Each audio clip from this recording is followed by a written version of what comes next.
Hello students, welcome to my channel.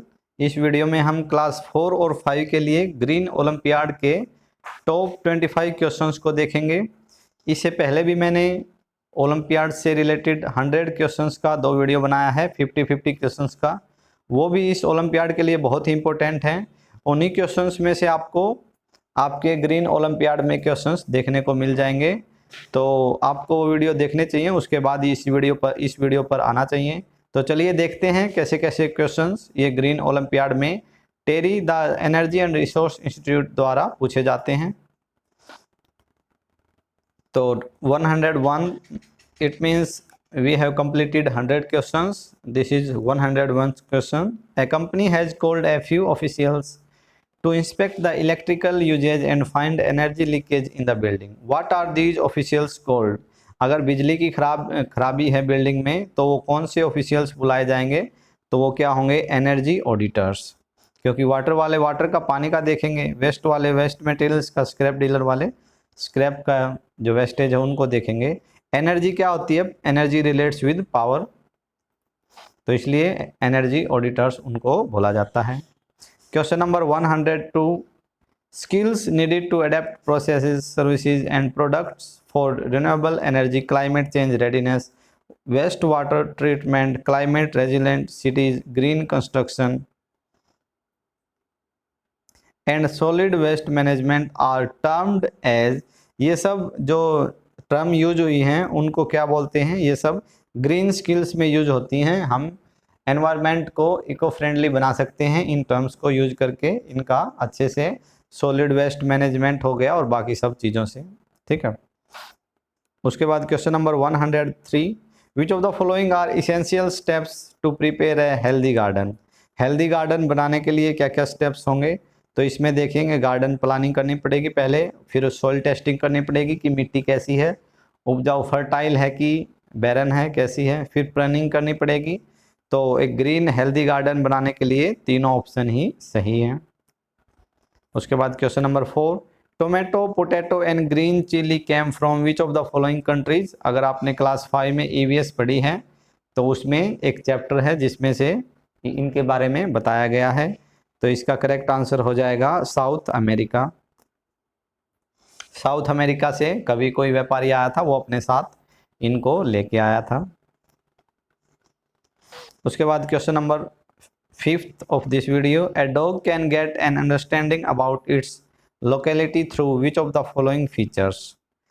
ठीक है, तो ये थोड़ा अंडरस्टैंडिंग का क्वेश्चन है। वो अपना सराउंडिंग्स कैसे पहचानेगा? बाय स्नीफिंग। आपने देखा होगा डॉग्स को, ठीक है, खासकर पोल्स पे वो जाके सूंघते हैं, स्नीफिंग करते हैं। Question number 6, a silkworm can locate its female worm from many kilometres by her. तो सिल्कवॉर्म, इनमें भी कुछ खास खूबी होती है। तो वो स्मेल से ही, बहुत सारे किलोमीटर से ही, 4-5 किलोमीटर से ही स्मेल के द्वारा अपने फीमेल को पहचान जाते हैं, अपनी कैटेगरी को पहचान जाते हैं। उसके बाद 7th question, the snakes can see as many colours as human being can, is it true और फॉल्स? क्या सांप बहुत सारे कलर देख लेता है? तो it is totally false. A snake can't see as many colours as human being, false हो जाएगा इसका। Question number 108, a student who wants to become a scientist was keen to study about different water bodies including oceans. When she was reading about marine biodiversity, she understood that fishes send danger alarm call in a specific manner. Identify the medium fishes utilized to do this। तो fishes के बारे में बताया गया है कि वो क्या करती हैं, कैसा साउंड वो डेंजर के टाइम रिलीज करती हैं। तो इसका करेक्ट आंसर आ जाएगा इलेक्ट्रिकल सिग्नल। कुछ इलेक्ट्रिकल सिग्नल होता पानी में जिसके थ्रू वो अपने फ्रेंड्स को बताती हैं। Question number, it means fishes generate electric signal. Question number 109, a student of class 5 wishes to enhance his gardening skills. Which amongst the following is the function of plant roots the students must be aware of? तो इसका correct answer हो जाएगा anchoring the plant.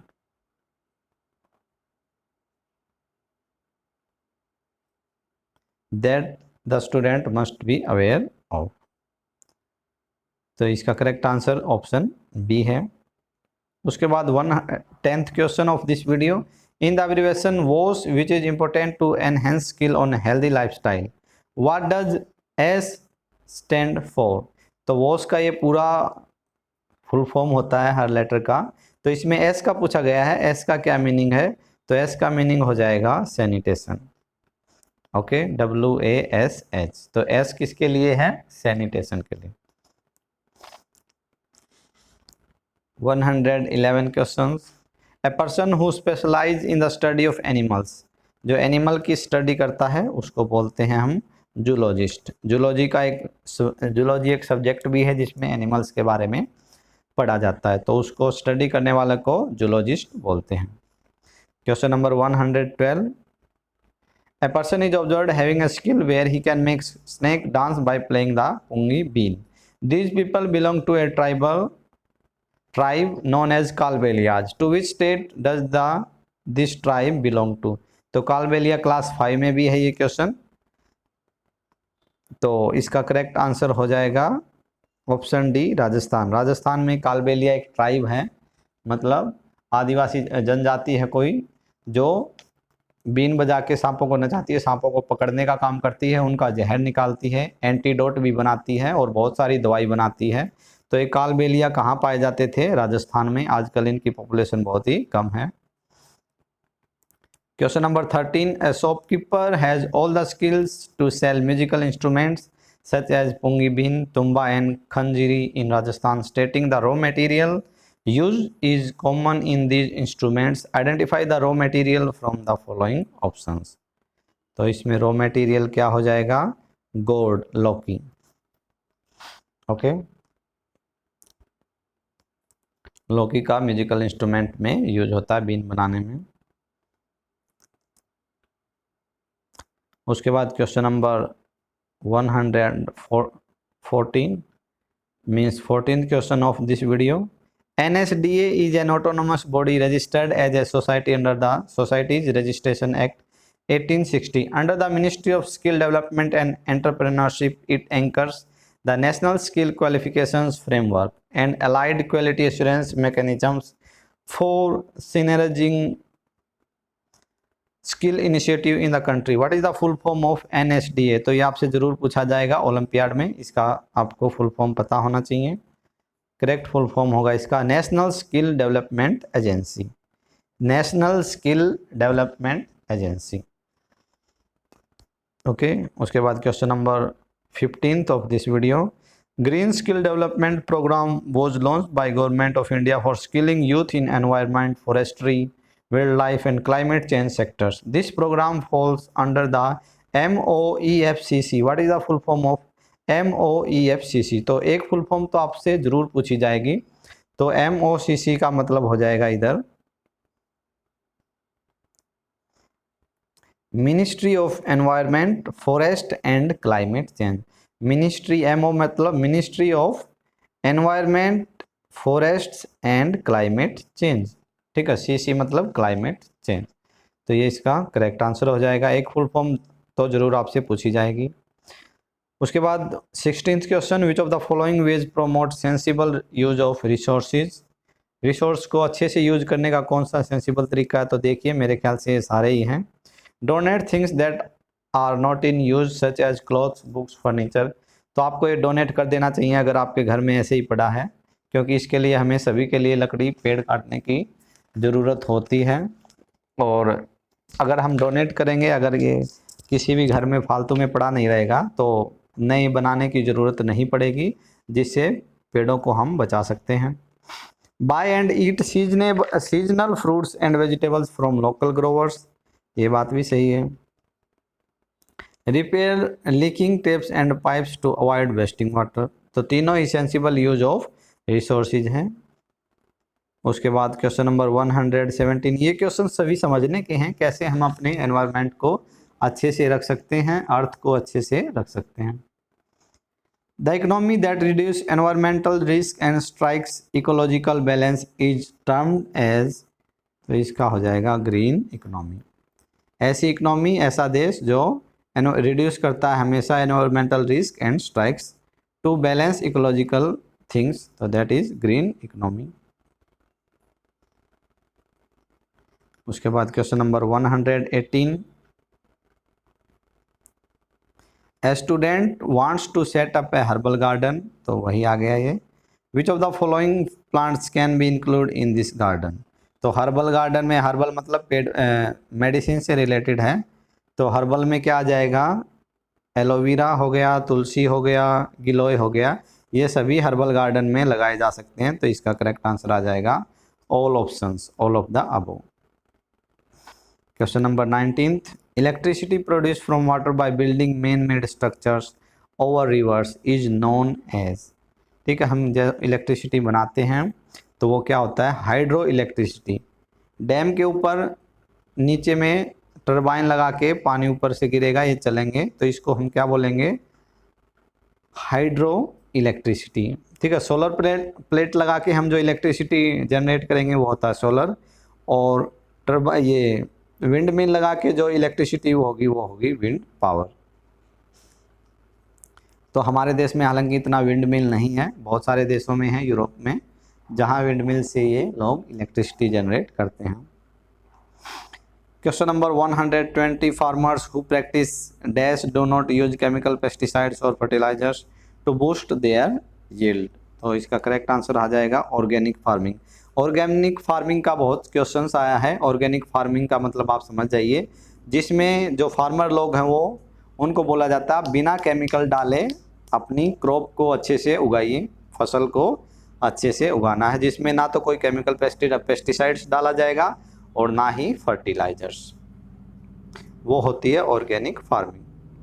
Question number 121, cowdung is a natural fertilizer for crops, yes, cowdung जो गोबर की खाद डाली जाती है खेतों में वो एक नेचुरल फर्टिलाइजर है, तो ये बात सही है।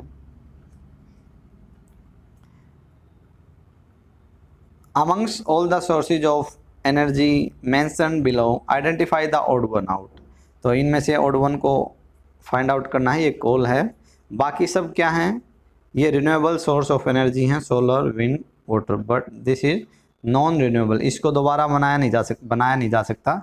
एक बार कोल अर्थ से ख़त्म हो गया तो उसको दोबारा बनाया नहीं जा सकता। ये तो क्या है, ये हमेशा चलते रहेंगे, ये हमेशा चलता रहेगा, ये हमेशा चलता रहेगा।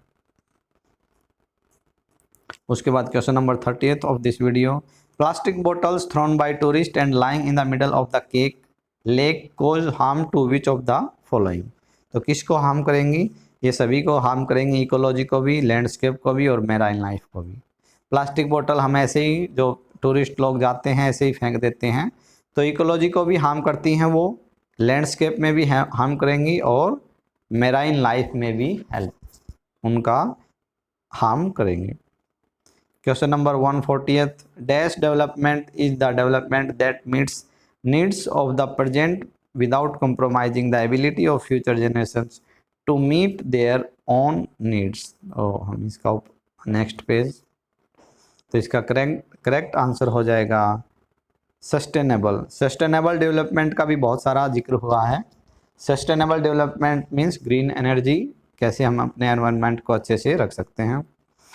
उसके बाद लास्ट वीडियो है ये क्लास 4 और 5 के सैम्पल पेपर में ये, तो मेरे ख्याल से ये 125 क्वेश्चंस आपके लिए बहुत ही बेनिफिशियल रहने वाले हैं इस ओलंपियाड में, मगर ध्यान रहे कि ये ज़रूरी नहीं कि इन्हीं क्वेश्चंस में से आपका ग्रीन ओलंपियाड का क्वेश्चन पेपर बनेगा, बस आपको इन्हीं क्वेश्चन से रिलेटेड और वीडियो भी रेडी करने पड़ेंगे। 100 to 200 क्वेश्चंस आपको और सीखने पड़ेंगे, तब जाके आप इसमें अच्छी रैंक ला सकते हैं और कुछ प्राइज जीत सकते हैं। तो लास्ट क्वेश्चन है, in general higher latitude such as the Arctic are warming faster than the mid latitude region, is it true और फॉल्स, तो इसका आंसर हो जाएगा it is totally true. Higher latitude के कारण तो Arctic are warming faster than the mid latitude region, तो ये ज्योग्राफी का क्वेश्चन है, इनके बारे में आपको थोड़ा सा देख लेना चाहिए, पढ़ना चाहिए कि हायर एल्टीट्यूड में क्या होता है, लोअर लैटिट्यूड्स में क्या होता है, ठीक है। एक होता है लॉन्गिट्यूड, एक होता है लैटिट्यूड्स अपने अर्थ में, ये लैटिट्यूड्स हैं और लॉन्गिट्यूड्स ये वाले होते हैं।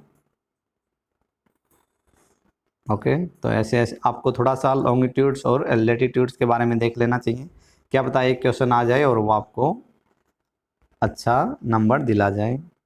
तो स्टूडेंट्स ये था ग्रीन ओलंपियाड से रिलेटेड टॉप 125 क्वेश्चंस। अगर आप इनको अच्छे से लर्न कर लेते हैं तो आपके लिए बहुत ही हेल्पफुल रहेंगे। तो अगर आपको वीडियो अच्छा लगा तो प्लीज़ वीडियो को लाइक कीजिए, चैनल को सब्सक्राइब कीजिए। Thanks for watching this video.